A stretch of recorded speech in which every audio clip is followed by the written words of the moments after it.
Delay ना करते हुए। ये पहला ही सवाल है और आप देंगे जवाब। थोड़े लेंदी सवाल रहेंगे क्योंकि सीटेट में भी लेंदी सवाल पहले से बढ़े हैं या और लेंदी हुए हैं सवाल, ये कहेंगे।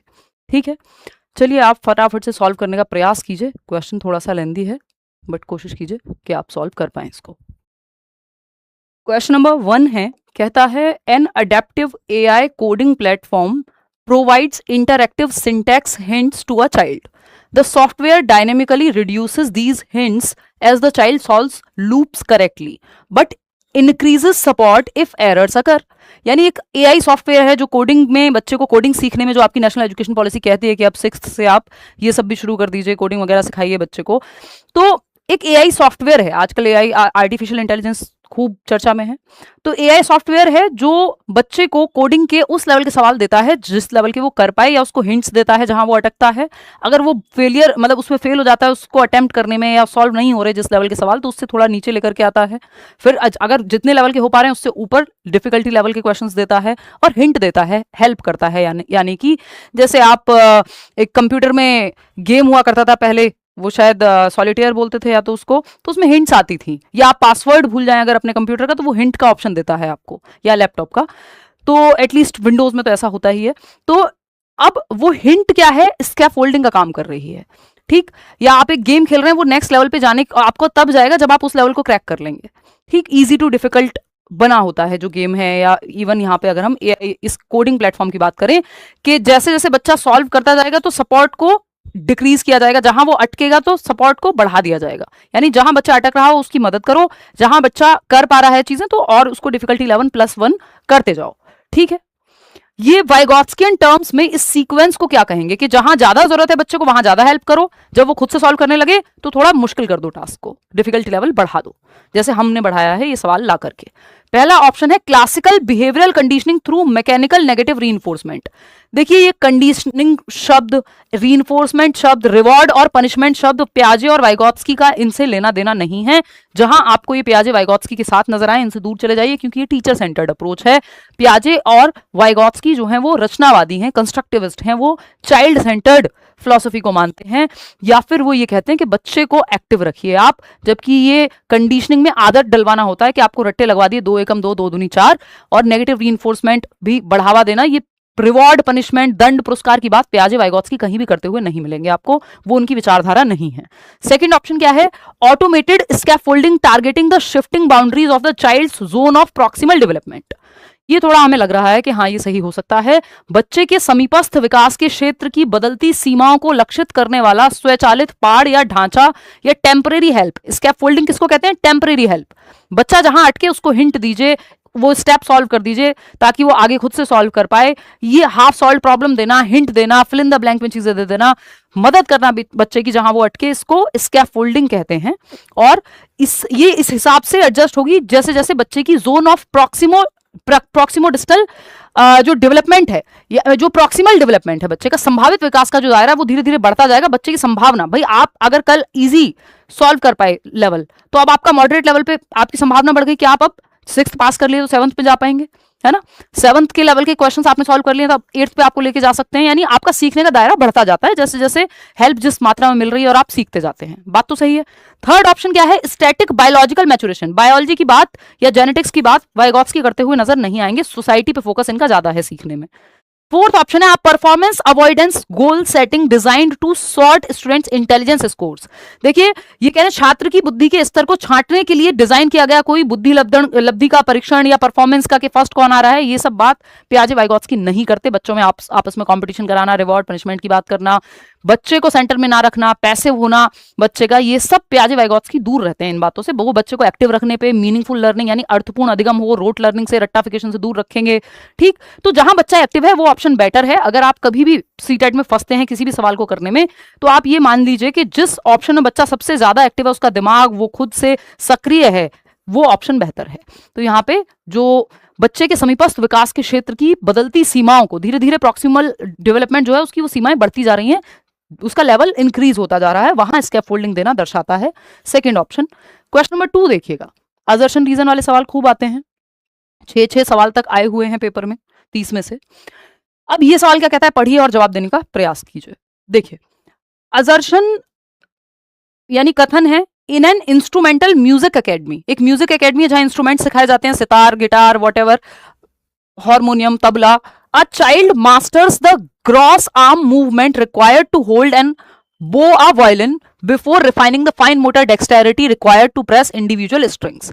यानी एक वाद्य संगीत अकादमी में या अकेडमी में एक बच्चा व्यक्तिगत तारों को दबाने के लिए सूक्ष्म गामक निपुणता को बाद में हासिल करता है. यानी जो स्ट्रिंग्स हैं एक वायलिन की, उसको प्ले करना बाद में सीखता है, पहले उसको पकड़ना सीखता है. यानी ग्रॉस मोटर स्किल्स पहले आ रही हैं, बाद में fine motor skills. Gross to fine ही जाता है, स्थूल से सूक्ष्म की ओर जाती है जो मोटर स्किल्स हैं आपकी, गतिक कौशल हैं आपके.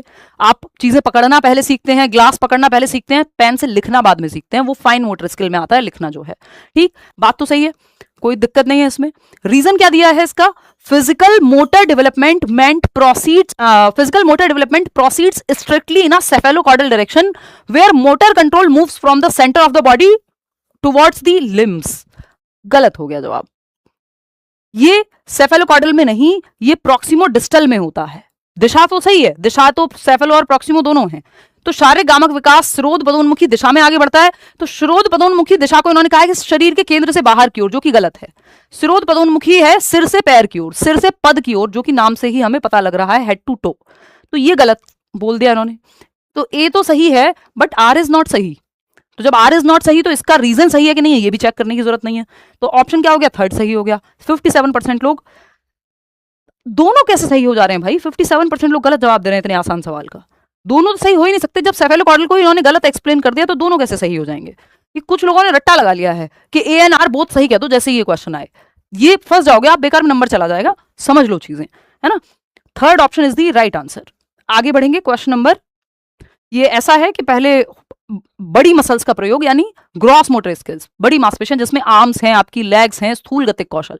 छोटी जिसमें आपकी हाथों की और आंखों की मांसपेशियां शामिल हैं. तो वो जो स्ट्रिंग बजाने में आपकी हाथों की मांसपेशियों का प्रयोग होता है, जबकि वायलिन को पकड़ने में ग्रॉस मोटर स्किल्स आपकी आर्म्स, बाहों की मांसपेशियों का प्रयोग है. तो ग्रॉस टू फाइन तो सही था, पहली बात तो सही ही थी, है ना. और ये किससे जुड़ा हुआ है अगर आप देखोगे? ये सेफेलोकॉर्डल से नहीं. इसका एक्सप्लेनेशन अगर इन्होंने दिया होता है यहाँ पे प्रॉक्सिमो डिस्टल, सेंटर से पेरिफेरी, तो ये सही हो जाता. उस केस में ये सही हो जाता.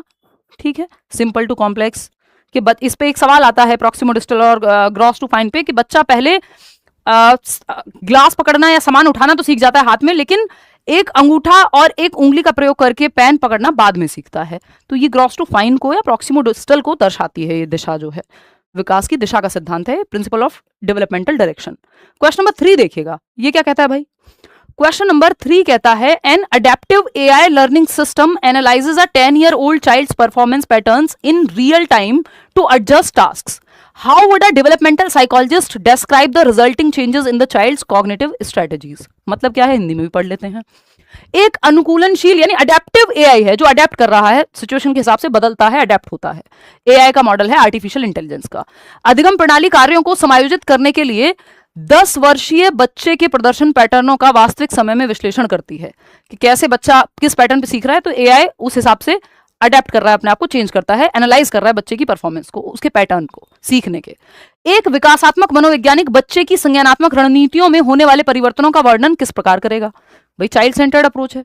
ठीक है, तो यहाँ पे क्या होगा? Sudden random behavioural adaptation. देखिए रैंडम नहीं होता डेवलपमेंट, ना लर्निंग होती है रैंडम, ग्रेजुअल होती है, धीमे धीमे. प्रोग्रेसिव है, यस. सिस्टमैटिक है, यस, क्योंकि वो एआई लर्निंग सिस्टम जो है वो प्रोग्रेसिवली बना होगा. अडेप्टिव है तो वो अकॉर्डिंगली चेंज होगा, प्रोग्रेशन में चेंज होगा, प्रगतिशील ढंग से, सिंपल टू कॉम्प्लेक्स जाएगा. ठीक है, तो ये संज्ञानात्मक संरचनाओं में होने वाले प्रगतिशील, व्यवस्थित और अपेक्षाकृत स्थायी परिवर्तन. क्योंकि कोई भी मॉडल बना है तो वो एक प्रॉपरली ऑर्गेनाइज सिस्टमैटिक वे में ही कोई एप्लीकेशन बनी होगी. टेम्परेरी फिजियोलॉजिकल फ्लक्चुएशंस नहीं, यूनिडायरेक्शनल नहीं, मल्टी डायरेक्शनल होता है जो विकास है. तो सेकंड ऑप्शन ही यहां सही बचता है, बाकी तो सब डिस्ट्रैक्ट करने के लिए हैं, ये कह सकते हैं हम, या उचित नहीं है क्वेश्चन के अकॉर्डिंग. क्योंकि आपको ये देखना है कि सवाल ने पूछा क्या है. ऑप्शन सारे सही हो सकते हैं बट आपको ये देखना पड़ेगा कि क्वेश्चन कहना क्या चाहता है. बात सही है नहीं? वेलकम है भाई जो इतने भी लोग पहली बार ज्वाइन कर रहे हैं. हमारा टाइम थोड़ा ऐसा उल्टा पुल्टा रहता है बट बाद में देख लेते हैं ज़्यादातर लोग, तो ऐसा सा है. देखिए हल्का सा इसको जूम करते हैं, अगर देखने में समस्या है तो. वैसे होनी तो नहीं चाहिए मेरे ख्याल में. हाँ चलिए, क्वेश्चन नंबर 4 क्या कहता है? Learning to play a classical violin requires a child to coordinate reading complex musical scores controlling precise finger movements and expressing deep emotional nuances. This illustrates that child development is. एक शास्त्रीय violin बजाना सीखने के लिए बच्चे को जटिल संगीत स्वरों को पढ़ने, उंगलियों की सटीक संचालन को नियंत्रित करने और गहरी संवेगात्मक बारीकियों को व्यक्त करने में समन्वय स्थापित करने की आवश्यकता होती है, यानी बैलेंस कोऑर्डिनेशन की जरूरत होती है। यह बाल विकास के किस सिद्धांत को दर्शाता है, बताइए। तो segmented into independent isolated functional, नहीं भाई, इंटर रिलेटेड है विकास, ऐसे अलग थलग कार्यात्मक नहीं है। Primarily of physical motor growth process with cognitive side effects, ये कोई साइड इफेक्ट की प्रॉब्लम है नहीं, ये तो तरीका है सीखने का, विकास की दिशा है ये। Multi dimensional and socio emotionally intertwined, यानी विकास जो है वो बहुदिशीय है, फिजिकल, कॉग्निटिव, सोशल, इमोशनल, और ये सब आपस में जुड़े हुए हैं। और सोशियो इमोशनली भी, जो सोशल और इमोशनल डेवलपमेंट है वो इंटरट्वाइंड है, एक दूसरे से जुड़े हुए हैं। तो यही सबसे बेहतरीन ऑप्शन हमें दिख रहा है कि जो बच्चे के विकास को ठीक से समझता है, विकास के सिद्धांतों को ठीक से समझता है। यूनी डायरेक्शनल नहीं होता विकास, सिंगल डायरेक्शन में नहीं होता। यूनी का मतलब सिंगल होता है, मल्टी डायरेक्शनल होता है विकास, ना कि सिर्फ एक ही दिशा में चलता है ना। शारीरिक भी होगा, मानसिक भी होगा, सामाजिक भी होगा, संवेगात्मक भी होगा। समझ गए बात? चलिए आगे बढ़ते हैं। थर्ड ऑप्शन राइट हो गया, बाकी सारे गलत हैं। आगे बढ़ेंगे, क्वेश्चन नंबर 5 देखिएगा। ये क्या कहता है भाई? देखिए, आप अगर पढ़ के समझ पा रहे हैं क्वेश्चन को तो 50% काम आपका हो जाएगा पढ़ते ही, क्योंकि आप अगर पढ़ के समझ के, सवाल ने पूछा क्या है तो half of your job is done, काम आपका हो गया आधा। देखिए क्वेश्चन नंबर 5 है, during a school science experiment on air pressure a student experiences cognitive conflict when a plastic bottle collapses unexpectedly. Contrast the explanations of Piaget and Vygotsky regarding how the child resolves this conflict. भाई, वायु दाब पर एक school विज्ञान प्रयोग के दौरान, यानी एयर प्रेशर पे एक एक्सपेरिमेंट कर रहा था बच्चा साइंस की क्लास में, एक छात्र संज्ञानात्मक द्वंद का अनुभव करता है। पेपर 1 पेपर 2 जिसके भी लिए जा रहे हैं सबके लिए हेल्पफुल है ये, क्योंकि सीडीपी सेम है। जब एक प्लास्टिक की बोतल अप्रत्याशित रूप से पिचक जाती है, उसमें से हवा निकल जाती है, कोलैप्स हो जाती है, तो इस बच्चा जो है वो द्वंद में, इस द्वंद को, इस कॉन्फ्लिक्ट को कैसे हल करेगा कि ये क्यों हुआ। पियाजे और वाइगोत्स्की इसको क्या कहेंगे? ये जो है डिसइक्विलिब्रियम की स्टेज है, अगर आप पियाजे के अकॉर्डिंग देखेंगे, क्योंकि अचानक से जो चीज हुई है बच्चे के स्कीमा में, उसकी सॉफ्टवेयर में, उसके दिमाग में वो चीज पहले से नहीं थी, वो एक्सपेरिमेंट करते हुए सामने आई है। ठीक, तो ये कॉन्फ्लिक्ट है ना, ये द्वंद है जिसको डिसइक्विलिब्रियम कहेंगे पियाजे। वाइगोत्स्की क्या कहेंगे अभी देखते हैं। पियाजे मतलब बच्चा एक्टिव है, ये हमें साफ दिख रहा है, क्योंकि वो एक्सपेरिमेंट कर रहा है, एक्टिवली सीख रहा है, सक्रिय है। पियाजे views resolution as a behaviourist conditioning, नहीं, पियाजे बिहेवियरिस्ट नहीं है, कंस्ट्रक्टिविस्ट हैं, रचनावादी हैं, ये विचारधारा है। बिहेवियरिज्म, व्यवहारवाद, जो रिवॉर्ड पनिशमेंट की बात करता है, टीचर सेंटर ट्रेडिशनल अप्रोच की बात करता है। पियाजे वाइगोत्स्की रचनावादी हैं, कंस्ट्रक्टिविस्ट हैं, जो टीचर को फैसिलिटेटर मानते हैं, बच्चे को एक्टिव रखते हैं। बिहेवियरिस्ट लोग जो हैं, बच्चा यहाँ उतना एक्टिव होता नहीं है, पैसिव है कहीं ना कहीं, टीचर सेंटर्ड क्लास है। तो पियाजे तो बिहेवियरिस्ट नहीं है, कंडीशनिंग की बात पियाजे नहीं करेंगे। पियाजे focuses on the internalisation of private speech, पियाजे प्राइवेट स्पीच की बात नहीं करते, पियाजे ईगो सेंट्रिक स्पीच की बात करते हैं। ये वाइगोत्स्की की बात कहते तो सही हो जाता। पियाजे, थर्ड ऑप्शन है, पियाजे attributes resolution to internal schema reorganisation equilibration, while Vygotsky attributes it to को constructed social dialogue and peer scaffolding. ये बात एकदम सही लग रही है कि पियाजे की विचारधारा क्या है कि वो एट्रीब्यूट करेंगे जो रेजोल्यूशन है इस कॉन्फ्लिक्ट का, डिसइक्विलिब्रियम का, ये रीऑर्गेनाइज करेगा, बच्चा अपने स्कीमा को बैलेंस में करेगा, अपनी इंफॉर्मेशन जो भी वो सीख रहा है उसको एसिमुलेट करेगा, एकोमोडेट करेगा, जरूरत पड़ने पे अडेप्ट करेगा, और वो आ जाएगा इक्विलिब्रेशन में, संतुलन में। While Vygotsky attributes it to को कंस्ट्रक्टेड सोशल डायलॉग, वाइगोत्स्की कहते हैं वो ग्रुप में बातचीत करेगा, इस बारे में चर्चा करेगा और सीखेगा। बिल्कुल दोनों की विचारधारा ऐसी ही है, क्योंकि पियाजे रेडिकल कंस्ट्रक्टिविस्ट हैं, वो उग्र रूप से बच्चे की इंडिपेंडेंट एक्टिविटी पे ज्यादा फोकस करते हैं, जबकि वाइगोत्स्की जो है वो बच्चे के ग्रुप एक्टिविटीज पे ज्यादा फोकस करते हैं। लेकिन दोनों बच्चे को एक्टिव रखते हैं, दोनों ही कंस्ट्रक्टिविस्ट हैं, रचनावादी हैं। Both theorist agree that cognitive conflict can not be resolved, नहीं भाई ऐसा नहीं है कि जो संज्ञानात्मक द्वंद पैदा हुआ है कि ऐसा क्यों हुआ, बोतल क्यों पिचकी, इसका कोई रेजोल्यूशन नहीं है, ये कहना गलत होगा। बच्चा ऐसे ही सीखता है, third option is the right answer. तो वो कंफ्यूजन जब आपके अंदर आती है तो कंफ्यूजन इज गुड, क्योंकि इसका मतलब आप सीख रहे हैं, आप उसको रिजॉल्व करके एक नया कॉन्सेप्ट अपना बना लेंगे, बैलेंस में आ जाएंगे, जिसको इक्विलिब्रेशन पियाजे ने कहा है। ठीक, क्वेश्चन नंबर 6 देखिएगा। क्वेश्चन नंबर 6 देखिएगा और बताइएगा क्या कहना चाहता है कवि। ये कह रहे हैं, आप multilingual student is asked by her teacher to verbally explain the grammatical reasoning she used to combine structures from two languages during a storytelling activity. This pedagogical instruction primarily fosters. यानी एक बहुभाषी छात्रा है जो कई भाषाएं जानती है या एटलीस्ट 2 भाषाएं जानती है, तो उसने अपनी मदर टंग मान लीजिए हिंदी है और स्कूल में जो भाषा प्रयोग होती है इंग्लिश, दोनों को जोड़ करके एक बात कही है, तो उसने स्ट्रक्चर को कैसे बनाया या कैसे जोड़ा, क्या नियम का प्रयोग किया, ये टीचर पूछना चाह रहा है उस बच्ची से जो बहुभाषी है। अब यहां पर ये बताने के लिए ये कौन सा पेडागोजिकल इंस्ट्रक्शन है कि जब बच्ची बताएगी कि कैसे उसने 2 भाषाओं को मिक्स करके अपना जवाब दिया, इसके लिए उसे रिफ्लेक्ट करना पड़ेगा, चिंतन करना पड़ेगा ये बताने के लिए। तो मतलब बच्चा एक्टिव है, तो ये रोट मेमोराइजेशन तो बिल्कुल नहीं है, रट्टाफिकेशन थोड़ी है, बच्चा तो एक्टिवली सोचेगा सक्रिय रूप से कि कैसे उसने 2 भाषाओं को जोड़ के जवाब दिया। कॉग्निटिव ईगो सेंट्रिज्म है, नहीं सेल्फ सेंटर थोड़ी होना है इसमें। Physiological maturation of the auditory cortex, बेकार बातें एकदम कि इसका कोई शारीरिक विकास से, शारीरिक परिपक्वता से कोई लेना देना है, नहीं, ये कॉग्निटिव एक्टिविटी है, मेंटल एक्टिविटी है, मानसिक कार्य है जो इसमें दिया गया है बच्चे को, जिसमें वो बताएगी कि कैसे उसने 2 भाषाओं को जोड़ के अपनी बात कही, अपनी कहानी सुनाई। तो metacognitive monitoring and linguistic self assessment, अधिसंज्ञानात्मक या परासंज्ञानात्मक इसमें मॉनिटरिंग लगी और भाषाई स्वयं मूल्यांकन, सेल्फ असेसमेंट किया उसने कि कैसे स्वयं आकलन, जो आपकी नेशनल एजुकेशन पॉलिसी कह रही है कि 360 डिग्री असेसमेंट होना चाहिए, जिसमें आप बच्चे की 360 डिग्री असेसमेंट की बात आपका नेशनल एजुकेशन पॉलिसी करती है, ठीक है। यानी ऐसा आकलन जो 360 डिग्री हर एक पहलू से बच्चे को जांचे, जिसमें 3 चीजें आती हैं, टीचर भी आकलन करे बच्चे का, टीचर असेसमेंट यानी टीचर के द्वारा भी आकलन हो, पीयर असेसमेंट यानी उसके साथी समूह वो भी आकलन करें एक दूसरे का, और थर्ड है आपका सेल्फ असेसमेंट, जिसको असेसमेंट एज लर्निंग से जोड़ते हैं। तो यहां पे बच्चा खुद का आकलन करेगा, उसने क्या चीज कैसे कही, क्यों कही, और रिफ्लेक्ट करेगा। मेटाकॉग्निशन क्या है, आप रिफ्लेक्ट करते हैं, मॉनिटर करते हैं अपने ही चिंतन की प्रक्रियाओं को, thinking about your own thinking, plan करते हैं, रिव्यू करते हैं, एक स्ट्रैटेजी बनाते हैं जो कि यहां पे उसको बताने के लिए बनानी पड़ेगी। तो 4th ऑप्शन में ही सबसे ज्यादा एक्टिव है बच्चा, और यही ऑप्शन सबसे ज्यादा सही है। जहां सबसे ज्यादा एक्टिव है बच्चा वो उसकी भलाई में है। 4th option is the right answer over here. आगे बढ़ेंगे, क्वेश्चन नंबर 7 देखिएगा, ये क्या कहता है। क्वेश्चन नंबर 7 कहता है a student in a robotics club can easily draft logical flow charts for a rover's movement but struggles to physically solder the small wires on the circuit board.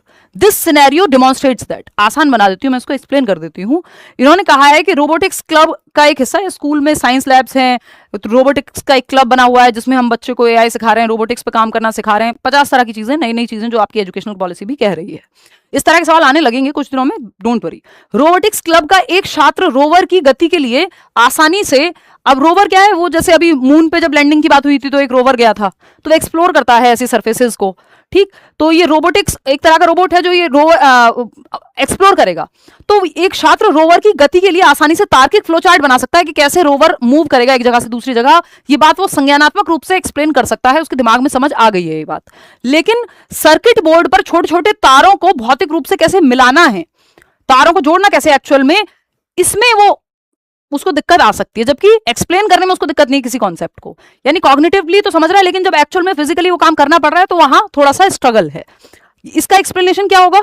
First option है cognitive development can proceed fine motor maturation and physical coordination. Possible है। Biological growth is the sole precursor of logical and computational reasoning. ये फालतू बात है कि biological growth से ही जो है कॉम्प्यूटेशनल, और ऐसा नहीं है कि फिजिकल अगर एस्पेक्ट में बच्चे की ग्रोथ स्लो है या नहीं हुई है तो मानसिक रूप से भी नहीं होगी। प्रभावित करते हैं दोनों एक दूसरे को, लेकिन स्टीफन हॉकिंग इसका एग्जांपल है। ऐसे बहुत सारे उदाहरण हैं जो लोगों का शरीर शायद शारीरिक रूप से समस्या है लेकिन दिमाग प्रॉपर विकसित हुआ है। थर्ड ऑप्शन है वो प्रभावित करेगा एक दूसरे पहलू को, वो एक अलग बात है, लेकिन ऐसा नहीं है कि होगा ही नहीं, प्रीकर्सर हो गया या एक पहली शर्त हो गई कि दिमाग तभी डेवलप होगा जब शरीर डेवलप होगा। थर्ड ऑप्शन है fine motor skills and cognitive schemas develop in a perfectly synchronous linear progression.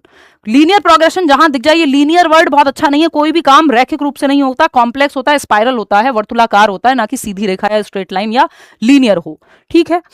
Manual dexterity is a qualitative change while logical reasoning is purely quantitative. उल्टा है, लॉजिकल रीजनिंग हो सकता है आप पूरी तरह से क्वांटिफाई ना कर पाए, मात्रा में ना जांच पाए, बट मैनुअली जो काम किया जा रहा है उसको मापा जा सकता है, समझा जा सकता है। मैनुअली यानी फिजिकली जो तार जोड़ना है एक मैनुअल काम है, ठीक, तो एक ही ऑप्शन यहां सही है, गलत जवाब दे रहे हैं सब मिलकर के इसमें, बढ़िया सीरीज है फिर तो ये, है ना।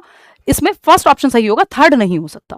Fine motor skills and cognitive schemas develop in perfectly synchronous linear progression, देखो यहां तक सही था, ये लीनियर प्रोग्रेशन में नहीं हो सकता, कॉम्प्लेक्स वे में जुड़े होते हैं एक दूसरे से, और ऐसा नहीं है कि fine motor skills and cognitive schemas develop in a perfectly synchronous, एकदम इसको भी पूरी तरह सही नहीं कह सकते, ऊपर से लीनियर वे में नहीं होगा ये आगे पीछे हो सकता था, कॉम्प्लेक्स हो सकता था, स्पाइरल हो सकता था, बैक एंड फोर्थ हो सकता था, लीनियर नहीं हो सकता। तो यहां तक बात ठीक थी, लेकिन जैसे ये लीनियर कहा तो इसका सेंस बनता नहीं है।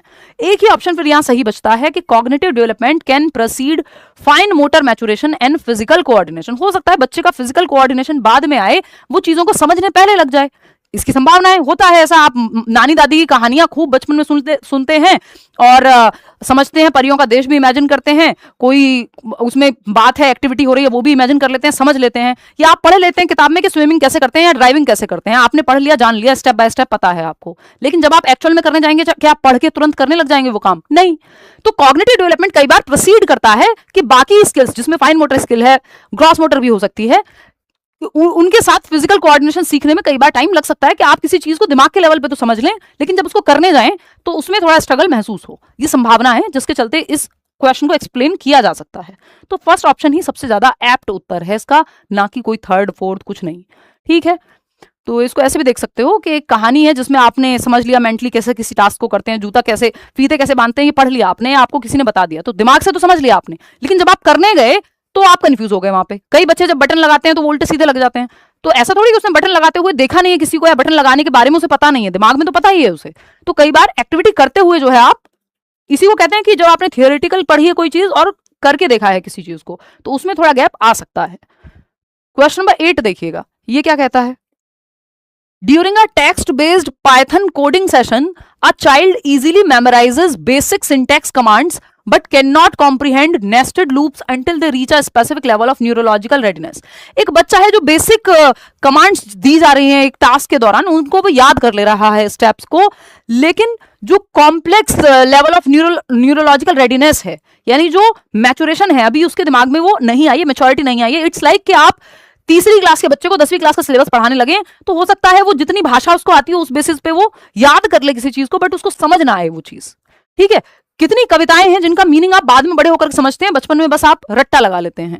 ठीक, तो पाइथन कोडिंग सत्र के दौरान एक बच्चा बुनियादी सिंटेक्स यानी बेसिक स्ट्रक्चर क्या होता है किसी सेंटेंस का, या जो भी एक उस प्रोसेस का रूल्स तो उसने याद कर लिए, कमांड्स तो याद कर ली कि लेफ्ट लेना है कि राइट लेना है, लेकिन वो कॉम्प्लेक्स कॉन्सेप्ट को तभी समझेगा जब उसका न्यूरोलॉजिकल मैचुरेशन, जिसको रेडीनेस कह रहे हैं, तत्परता आएगी दिमाग के लेवल पे, शरीर के लेवल पे। बात तो सही है, कोई दिक्कत तो है नहीं इसमें। ये क्या दर्शाता है कि this highlights that learning runs completely independent of the boundaries set bye biological maturation. Completely independent है सीखना परिपक्वता से, नहीं भाई, कॉम्प्लीमेंट्री है, एक दूसरे के पूरक हैं, एक दूसरे को प्रभावित करते हैं। आप 3 महीने के बच्चे को साइकिल चलाना नहीं सिखा सकते, क्यों? क्योंकि वो मैच्योर नहीं है, अभी परिपक्वता नहीं आई है। तो ये इंडिपेंडेंट नहीं है कि सीखना अलग है मैच्योरिटी अलग है। अगर मैच्योरिटी कई बार प्री कंडीशन बन जाती है, आप सिखा ही नहीं पाएंगे अगर मैच्योर नहीं है व्यक्ति, बायोलॉजिकली उसकी वो स्टेज ही नहीं आई है। इसीलिए तीसरी क्लास के बच्चे का सिलेबस उसकी उम्र के हिसाब से, उसकी मैच्योरिटी के हिसाब से डिजाइन होता है, और 10वीं क्लास का उस लेवल से।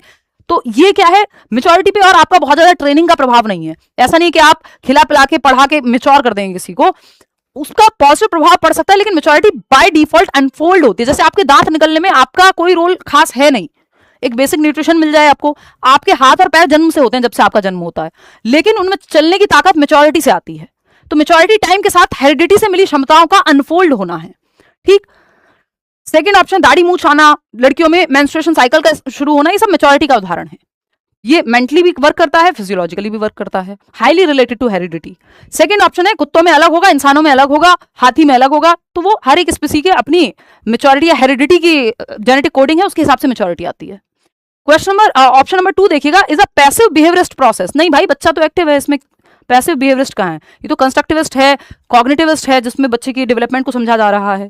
Occurs automatically through biological maturation without environmental interaction, maybe is constrained and supported by the biological maturation. ये उतना बेहतर नहीं था। ये कह रहे हैं कि आप बच्चे को सिखा, एक बेसिक कमांड तो समझा सकते हो, लेकिन वो प्रॉपर तभी समझेगा उस चीज को जब वो न्यूरोलॉजिकल रेडीनेस यानी मैच्योरिटी आ जाएगी उस चीज की।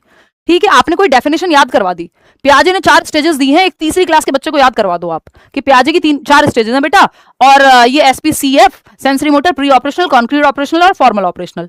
लेकिन उसको समझ में कब आएगा, जब वो उसकी उस स्थिति में आ जाएगा, उतना मैच्योर होगा, उसकी एज, उसमें एब्स्ट्रैक्ट थिंकिंग आ जाएगी एक उम्र के साथ, तब वो प्रॉपर समझ पाएगा। तो याद करवाना या एक बेसिक मेमोराइजेशन के बेसिस पे चीजें फीड कराना अलग है, लेकिन जब तक न्यूरोलॉजिकल रेडीनेस या मैच्योरिटी नहीं आएगी तब तक वो प्रॉपर नहीं सीख पाएगा। तो दोनों चीजें, मैच्योरिटी और लर्निंग, जुड़े हुए हैं, डेवलपमेंट भी।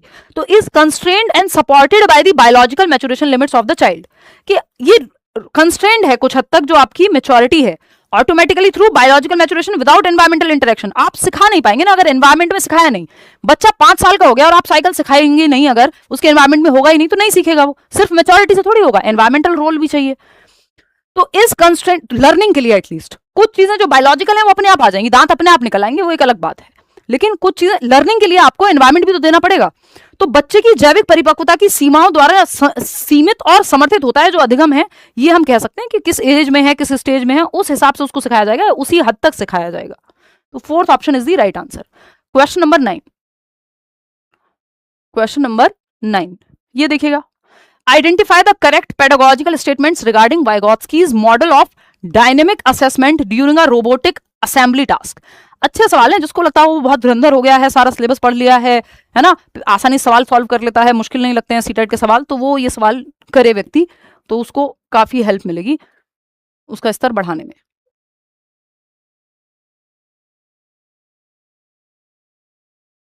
बताइएगा, 9th क्वेश्चन है, देखिए सॉल्व करने की कोशिश कीजिए, फिर हम डिस्कस करेंगे।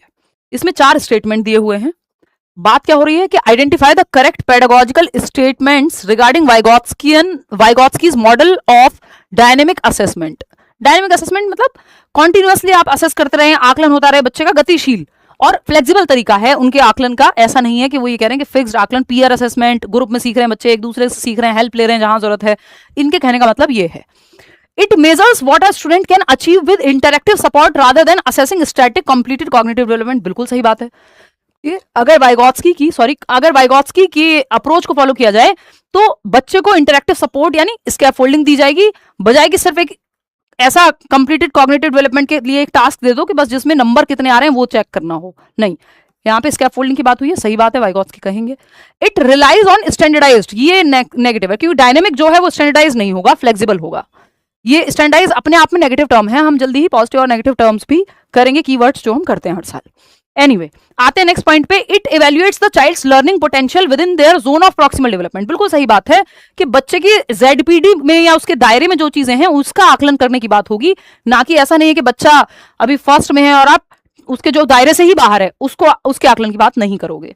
It treats students errors as cognitive deficits that require, cognitive deficit नहीं है कि बच्चे गलतियां कर रहे हैं तो वो उनके दिमाग की कोई कमी है, ये कहना गलत होगा यहाँ पे। तो फर्स्ट और थर्ड जो है वो सही है, जो कि पहले ही ऑप्शन में हमें दिखाई देते हैं। 78% लोग सही जवाब दे रहे हैं, वेरी गुड, शाबाश। ठीक, first option is the right answer over here. आगे बढ़ेंगे, क्वेश्चन नंबर 10 देखिएगा, ये क्या कहता है, ये भी अच्छा सवाल है, इसको थोड़ा सा आसान बनाया गया है, नहीं तो ये ऑप्शन से और ज्यादा कॉम्प्लेक्स था, तो मुझे लगा कहीं आप लोग चक्कर वक्कर खाने के गिरने वरने ना लग जाएं, तो थोड़ा सा बीच बीच में बैलेंस भी बना के रखेंगे। क्वेश्चन नंबर 10 देखिए, अभी 20 सवाल हमें और करने हैं, कंप्लीट सेट है, 30 आउट ऑफ 30 आप ला पाएंगे अगर आप इस तरह के सवाल अच्छे से कर लें तो। ठीक है, प्लीज टेक डेली क्लासेस। भाई मेरी पूरी कोशिश है कि नेक्स्ट वीक में मैं डेली क्लासेस ले पाऊँ, मैं कमिट नहीं कर रही हूँ, बट प्रयास मेरा पूरा रहेगा, है ना, और टाइम पे भी हो पाए, 9 सवा 9 के करीब हम शुरू कर दें क्लास।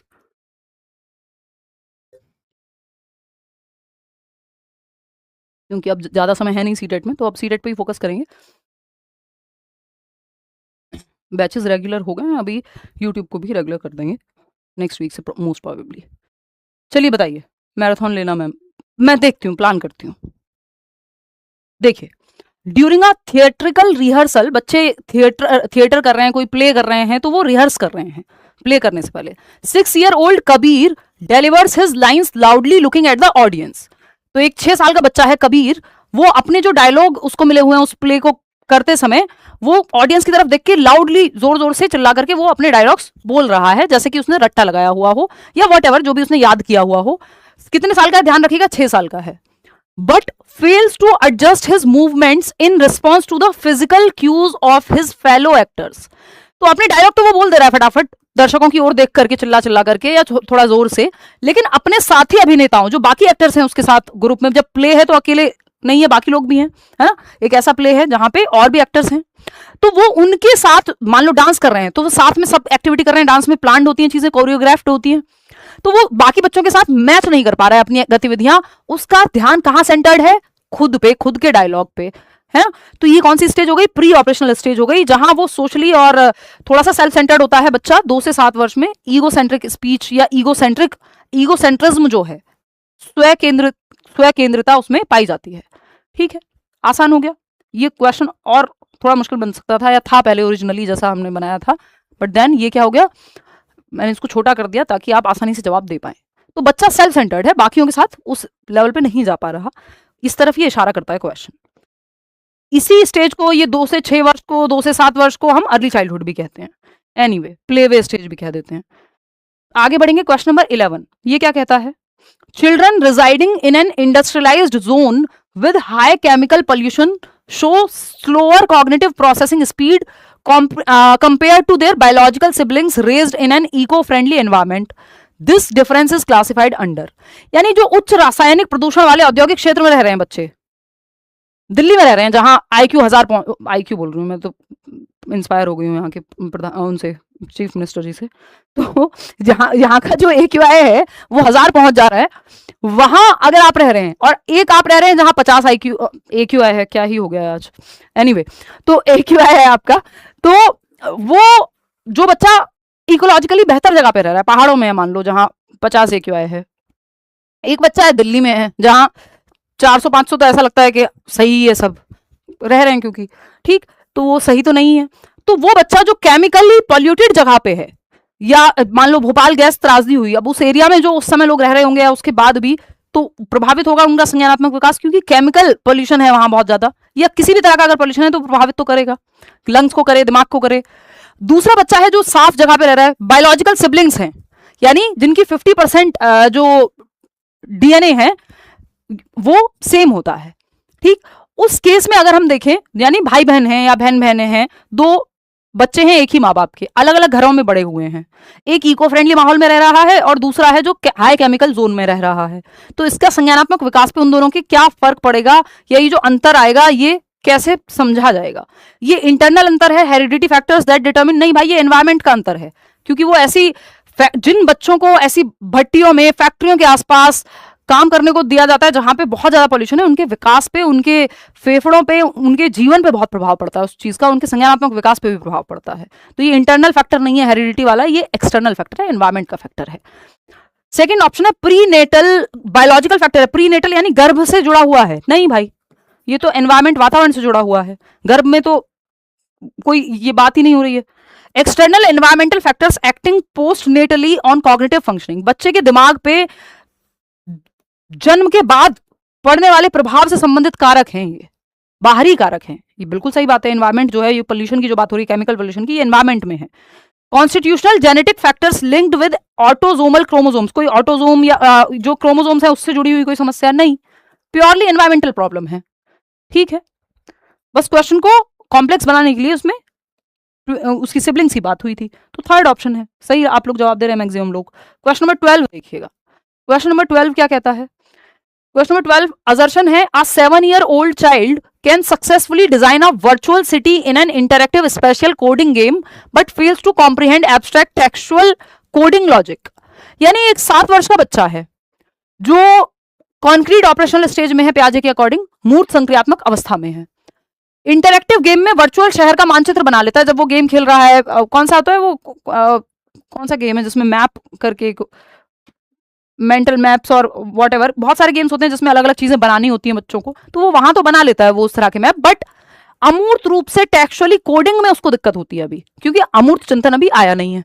बात सही है, ऐसा पॉसिबल है, 7 साल का है, क्योंकि रीजन क्या है, अकॉर्डिंग टू जीन पियाजे children in the concrete operational stage can perform operations on physical objects or their direct visual representations but struggle with abstract hypothetical symbols. बिल्कुल सही बात है कि जो कॉन्क्रीट ऑपरेशनल यानी 7 से 11 वर्ष के बच्चे हैं, इनको मूर्त चीजों के प्रति तो लॉजिक आ जाता है कि शहर बनाने में उनको पता है कौन सा रूम कैसा होगा, जो चीजें दिख सकती हैं, जिनका इमेज में रिप्रेजेंटेशन हो सकता है, जिनको छुआ जा सकता है, देखा जा सकता है, उन चीजों पर वो ज्यादा सोच पाता है, बजाय कि जो एब्स्ट्रैक्ट नंबर्स हैं, चाहे वो कोडिंग के हो, क्या कोडिंग की लैंग्वेज हो, चाहे वो फिजिक्स के कॉम्प्लेक्स प्रॉब्लम्स हो, वो अभी वो सॉल्व नहीं कर सकता।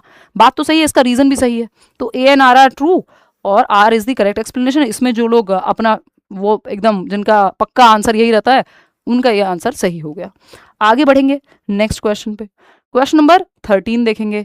N EVS teacher reflects on an ecology project when I insisted that all students build identical model ecosystems using a standardized written guide. Many students felt highly anxious, copied layouts and failed to understand ecological loops. क्योंकि आपने कह दिया उनको कि सबको एक ही जैसा identical model बनाना है, स्टैंडर्डाइज रिटन गाइड है, सबके लिए सेम तरीका फॉलो करेंगे, सब अपनी क्रिएटिविटी नहीं लगानी है। However, when I allowed them to select roles, designers, researchers, mediators, they co-constructed meaning effectively. This teacher's reflection, यानी टीचर ने ये पाया कि जब उनको स्टैंडर्डाइज्ड गाइडलाइंस दे दी गई थी कि बस ऐसे ऐसे स्टेप बाय स्टेप ये चीजें फॉलो करनी है, नकल करके ले आए वो सारे के सारे बच्चे, या सेम तरीका सबके सेम ही मॉडल्स थे। लेकिन जब मैंने उन्हें अपनी भूमिकाएं, यानी बच्चा एक डिजाइनर है, एक शोधकर्ता है, वो अपने तरीके से सोच पाए किसी चीज पे, तो वो बेहतर एक्टिवली, फिर तो वो बच्चा एक्टिव हो गया, एक्टिव है तो बेहतर है। तो स्टैंडर्डाइजेशन इज नेसेसरी नहीं भाई, ये नेगेटिव मानते हैं हम इस टर्म को, मानकीकरण को, है ना।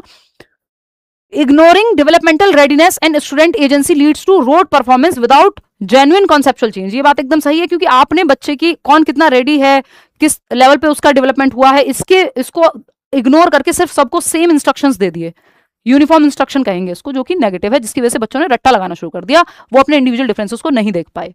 Cooperative learning is only effective for artistic task. नहीं, ऐसा नहीं है, कोऑपरेटिव लर्निंग हर जगह हेल्प करती है बच्चों को ग्रुप में सिखाना। Children should be segregated based on IQ. बच्चों को अलग थलग नहीं करना है आईक्यू के आधार पे, गलत बात है ना, bad manners. Second option is the right answer. Question number 14 देखिएगा आप। क्वेश्चन नंबर 14 देखिएगा, ये क्या कहता है बताइएगा।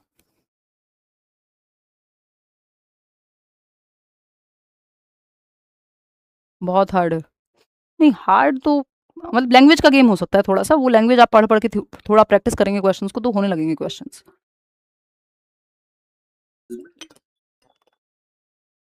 ये क्वेश्चंस आपको मिल जाएंगे और तब आप एक बार खुद से भी पढ़िएगा टेलीग्राम चैनल पे, क्योंकि जब आप वीडियो में देखते हैं तो यहाँ स्केप फोल्डिंग है, हेल्प मिल रही है आपको कि मैं पढ़ के समझा देती हूँ क्वेश्चन, तो कई लोगों के तो इसलिए भी सॉल्व हो जाते हैं, खुद से करते हैं तो नहीं होते सॉल्व, क्योंकि इनफ प्रैक्टिस नहीं की, खुद से पढ़ के समझाने की, क्वेश्चन को पढ़ने की अप्रोच नहीं डेवलप की। ठीक है, तो ये हेल्प के लिए है सेशन कि मैं पढ़ के आपको हेल्प कर देती हूँ, तो आपकी एक अंडरस्टैंडिंग डेवलप हो जाएगी कि हाँ ऐसे समझना है। क्वेश्चन 14 है, to support students special development during a geography class on map reading, a progressive educator should design activities that. यानी मानचित्र पठन पर भूगोल की कक्षा के दौरान छात्रों के स्थानिक विकास का समर्थन करने के लिए एक प्रगतिशील शिक्षक को कैसी गतिविधियां करानी चाहिए ताकि बच्चे की मैप रीडिंग की समझ, मैप रीडिंग में क्या होता है, स्पेशल इंटेलिजेंस, कि वो दिशाओं को समझने का ज्ञान उसका बेहतर हो, तो कौन सी एक्टिविटीज कराई जाए। पहला है, provide tactical models and 3 dimensional representations before introducing abstract grid coordinates. बहुत सुंदर ऑप्शन। एनफोर्स स्ट्रिक्ट मेमोराइजेशन, जहां भी रट्टा लगाना, drill, practice, memorisation, standardisation, negative. Categorise students into rigid ability, rigid negative. ठीक है, फ्लेक्सिबिलिटी चाहिए हमें, लचीलापन चाहिए, सबको एक ही ढर्रे में नहीं डालना है। ऑप्शन नंबर 4 है, present lectures on cartography while restricting peer to peer discussion. बच्चों को एक्टिव मत रखो, बस लेक्चर दिलवा दो, व्याख्यान दिलवा दो कार्टोग्राफी पे कि नक्शा कैसे बनाते हैं इस चीज पे, नेगेटिव है। एक ही ऑप्शन में बच्चा सबसे ज्यादा एक्टिव है, वो ये है कि अमूर्त ग्रिड पेश करने से पहले आप बच्चे को टैक्टाइल मॉडल्स दो, जहां वो छू सके, चीजों को देख सके, कैसे बनते हैं नक्शे, मतलब कैसे वर्क करता है नक्शा, वो उसके 3D मॉडल्स हो सामने, तो वो ज्यादा बेहतर समझ पाएगा। तो फर्स्ट ऑप्शन बेहतर है। आगे बढ़ेंगे, क्वेश्चन नंबर 15 देखिएगा, ये क्या कहता है। क्वेश्चन नंबर 15 क्या कहता है भाई, आप प्राइमरी स्कूल चाइल्ड जिसकी उम्र 6 से 11 वर्ष रहेगी तभी प्राइमरी स्कूल चाइल्ड है, कक्षा 1 में 6 साल का बच्चा जाता है। आप primary school child suffering from severe speech production anxiety withdraws from active playground play. उसको स्पीच प्रोडक्शन एंजाइटी, बोलने से उसको एंजाइटी है, दुश्चिंता है, इसलिए वो प्लेग्राउंड में, क्योंकि सबके साथ बोलना पड़ता है, ग्रुप में खेलना पड़ता है, तो वहां से वो हट जा रहा है। क्यों? क्योंकि उसको एंजाइटी महसूस हो रही है। leading to low peer acceptance and feelings of emotional inadequacy. This scenario validates. यानी गंभीर भाषाई संकोच से पीड़ित एक बच्चा जिसको एंजाइटी है बोलने को लेकर के या इंटरेक्शन को लेकर के, प्राथमिक विद्यालय का प्राथमिक स्तर का बच्चा है, तो वो खेल के मैदान में खुद को पीछे खींच लेता है या अलग थलग रहने लगता है, क्योंकि वो ज्यादा बात नहीं कर पाता, घुल मिल नहीं पा रहा, क्योंकि उसको अपने आप को एक्सप्रेस करने से संबंधित एंजाइटी है, एंग्शियस महसूस कर रहा है या इमोशनली ठीक महसूस नहीं कर रहा। इस चक्कर में अब क्या होगा, बच्चे उसको एक्सेप्ट करना बंद कर देंगे क्योंकि वो इन्वॉल्व नहीं होता। अब एक बच्चा है जिसको खेलने बुलाने जाओ वो आता ही नहीं है, कभी कभी आ जाएगा तो भी चुप चुप सा रहता है, इंटरेक्ट नहीं करता, इन्वॉल्व नहीं होता, एंगेज नहीं करता, तो बाकी बच्चे धीरे धीरे वो अलग थलग होता जाएगा ग्रुप से, या फिर उसका इन्वॉल्वमेंट हो सकता है वो चाहता हो इन्वॉल्व करना खुद को, लेकिन वो एक्सप्रेस ना कर पा रहा हो इमोशनली क्योंकि उसको एंग्जाइटी है। ठीक, अब ये जो सिनेरियो है ये किस चीज को पक्का करता है, इस बात से क्या समझ आता है हमें? Principle of linear development. नहीं भाई, लीनियर डेवलपमेंट का क्या मतलब, ये तो सीधी रेखा होती है, कॉम्प्लेक्स होता है। ये डेवलपमेंट क्या है, प्रिंसिपल का कोई प्रिंसिपल नहीं है डेवलपमेंट का लीनियर हो, जो स्पाइरल होता है, आगे पीछे बैक एंड फोर्थ। ठीक, principle of inter relation and interdependence of developmental domains, कि जो क्योंकि वो इमोशनली ठीक महसूस नहीं कर रहा उसकी वजह से वो सोशली भी इन्वॉल्व नहीं हो पा रहा, सोशल डेवलपमेंट भी प्रभावित हो रहा है इमोशनल डेवलपमेंट की वजह से। बात सही है, आपस में इंटर रिलेटेड है, विकास के जो प्रकार हैं फिजिकल, कॉग्निटिव, सोशल, इमोशनल, और एक दूसरे को प्रभावित भी करते हैं। बात तो एकदम सही है। Second option, principle of cephalocaudal progression of socio emotional traits. इसका सेफेलोकॉर्डल से लेना देना नहीं है, वो हेड टू टो फिजिकल की बात करता है सेफेलोकॉर्डल, ना कि सोशल इमोशनल की। Principle of complete developmental independence of cognitive skills, के संज्ञानात्मक कौशल जो है वो पूरी तरह से इंडिपेंडेंट है, फिजिकल, सोशल, इमोशनल, किसी का किसी से कोई लेना देना नहीं है। नहीं भाई, एक दूसरे को प्रभावित करते हैं। ठीक, second option is the right answer over here.